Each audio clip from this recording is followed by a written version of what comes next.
June 2024, Southern Red Sea. A grainy satellite image hits social medias. Millions share it within hours. A dark silhouette of an aircraft carrier, and right there, center of the flight deck, a gaping hole. The Houthis struck the Eisenhower. That's the claim. The most powerful warship in the Middle East, hit by a militia firing from the back of Toyota Hilux trucks. Look closer.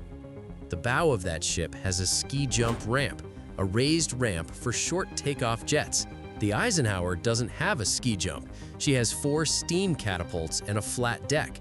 That ship is the Russian carrier Admiral Kuznetsov, photographed in dry dock, in Murmansk, 12 time zones away. The combat footage posted alongside it, Bohemia Interactive, the studio behind the military simulator Arma 3, confirmed those were clips ripped from their video game. Every piece of evidence was fabricated. So the photo is fake, the video is fake, the Pentagon says the ship is fine. That still doesn't answer the question that actually matters. What if it wasn't fake? Because during 9 months of continuous combat, the Houthis came close, dangerously close. A cruise missile penetrated every defensive layer around the USS Gravely, SM-2, ESSM, everything, and was destroyed by the ship's last resort phalanx gun at less than 1 nautical mile, 1.8 kilometers. The most advanced naval defense system ever built was bypassed. The last line held, barely. So what happens when the last line doesn't hold? What happens when a Khalij Fars ballistic missile, Mach 4, 650-kilogram warhead, punches through the flight deck of CVN-69? Does the ship sink? Does the crew survive? Does a single missile from a $500,000 launcher destroy 100,000 tons of American steel? Today, we run this. Real steel, real physics, real fire. Simulation, live.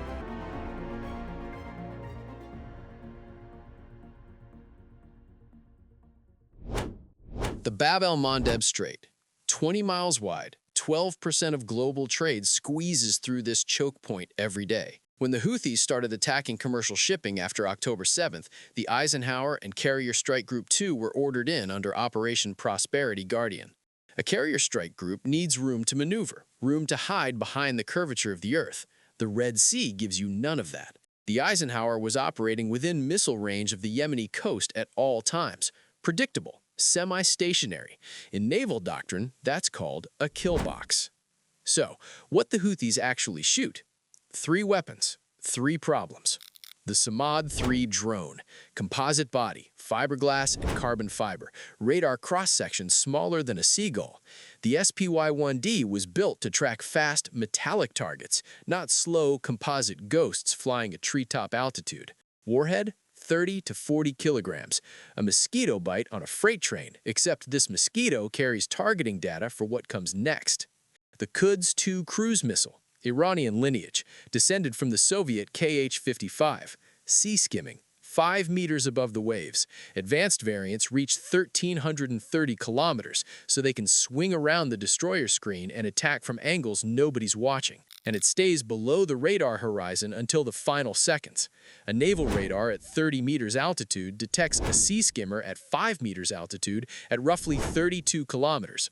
At Mach 0.8, that missile closes the distance in 2 minutes. That's the entire reaction window. 2 minutes, 0 margin. The Khalij Fars ballistic missile, the real threat, derived from the Iranian Fateh 110.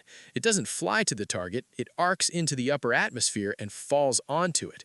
Mach 3 to Mach 4. Warhead, 500 to 650 kilograms. The Iranians claim an accuracy of CEP under 10 meters, guided by an infrared seeker in the nose cone.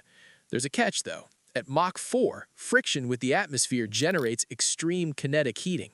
The air around the nose cone ionizes into plasma, and that plasma blinds the infrared seeker. The faster the missile goes, the less it can see. Speed and precision are fighting each other in the terminal phase. Physics is ruthless, even against the weapon itself. The strike group defends in 5 concentric rings, FA-18s on combat air patrol at the outer edge, Aegis destroyers with SM-2 and SM-6 interceptors, evolved Sea Sparrow for close-in threats, RIM-11-6 RAM as the last guided interceptor at 9 kilometers, And behind everything, the Phalanx CIWS, a 20mm Gatling gun firing 4,500 rounds per minute, autonomous, no human in the loop. The crew calls it R2-D2 with a machine gun. 5 rings between the Eisenhower and anything trying to kill her. The Gravely incident proved all 5 can fail on a single engagement. So now, let's talk about what actually happened during those 9 months.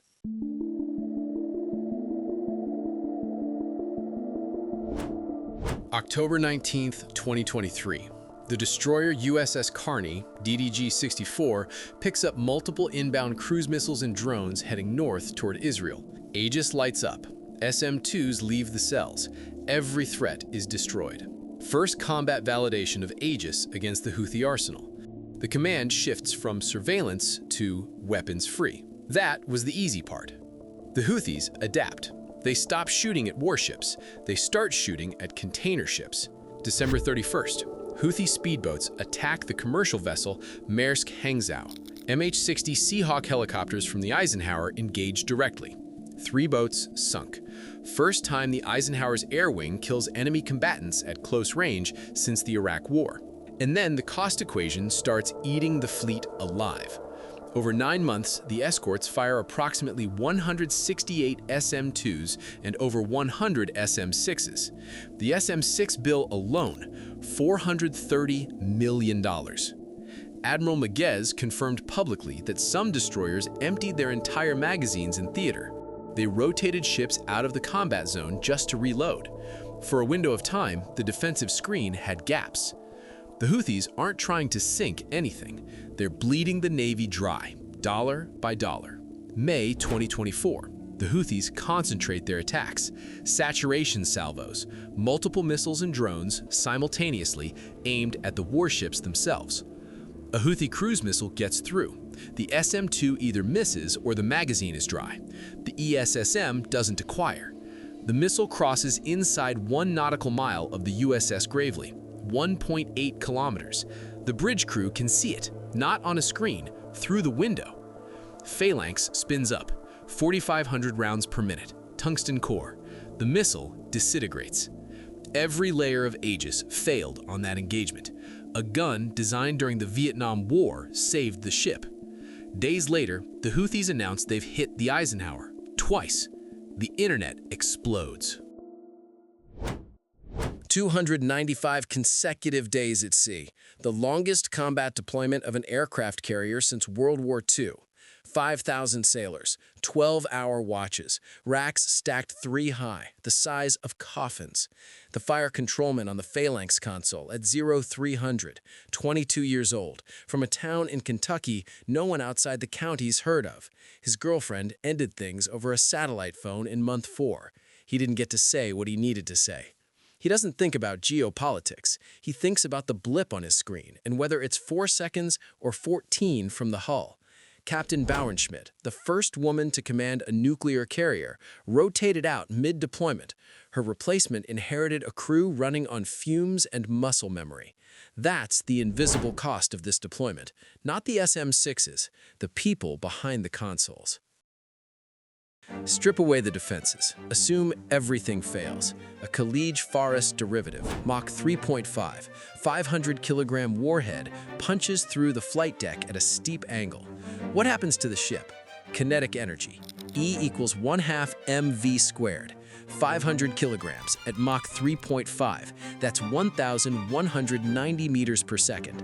E equals 354 million joules. Add the chemical energy of the explosive warhead. Total energy dump, roughly 800 kilograms of TNT detonated on the flight deck. For scale, the bomb on the USS Cole was 250 kilograms. It blew a 12 by 12 meter hole in a 9,000-ton destroyer.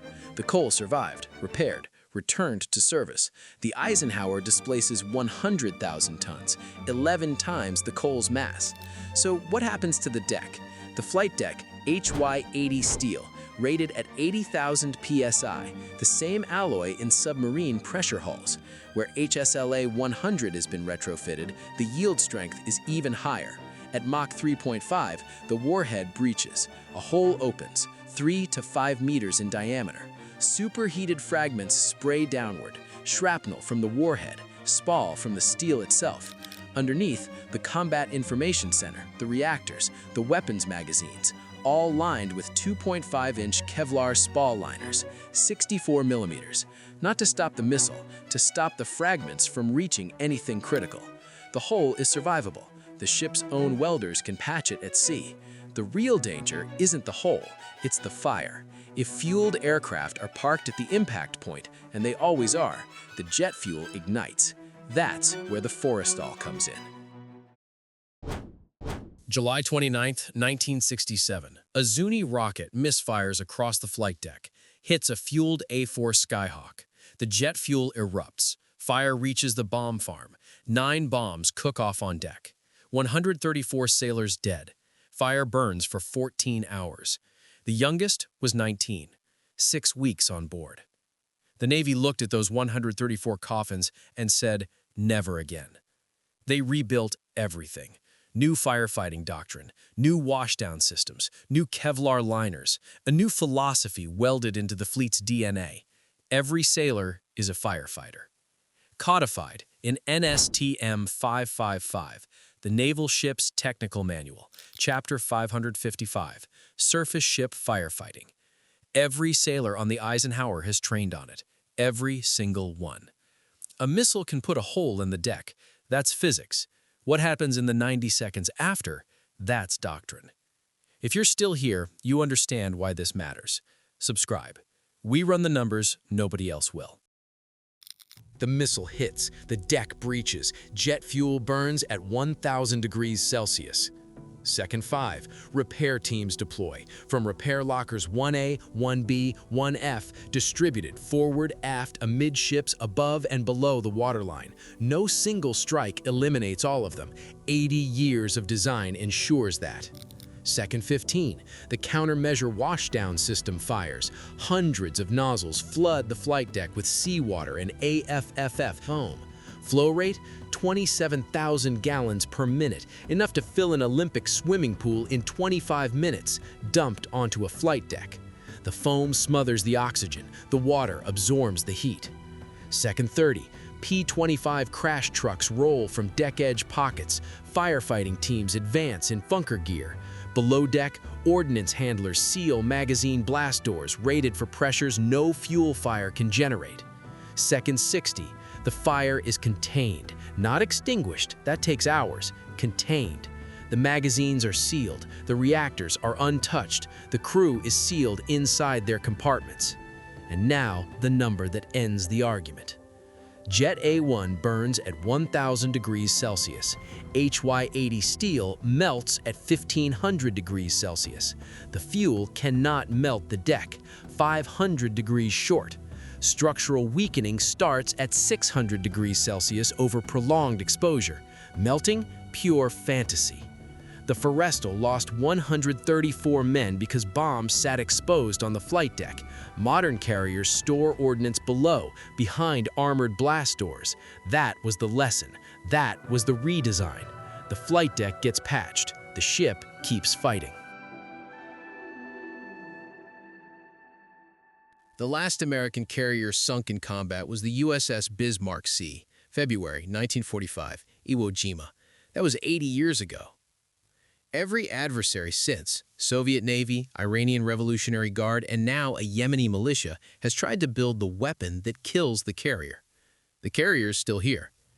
Not because it's invincible, a nuclear weapon sinks anything, because the Navy spent 80 years engineering one idea into every bolt, every weld, every page of NSTM 555. You can punch a hole in us, you cannot kill us. The Stark took 2 exosets. The Cole took a 12-meter blast at the waterline. The Forrestal took 9 bomb detonations on its own deck. All 3 survived. They survived because HY80 yields at 550 megapascals and jet fuel burns 500 degrees below its melting point, because 27,000 gallons of foam per minute will drown any fire before it reaches the magazines.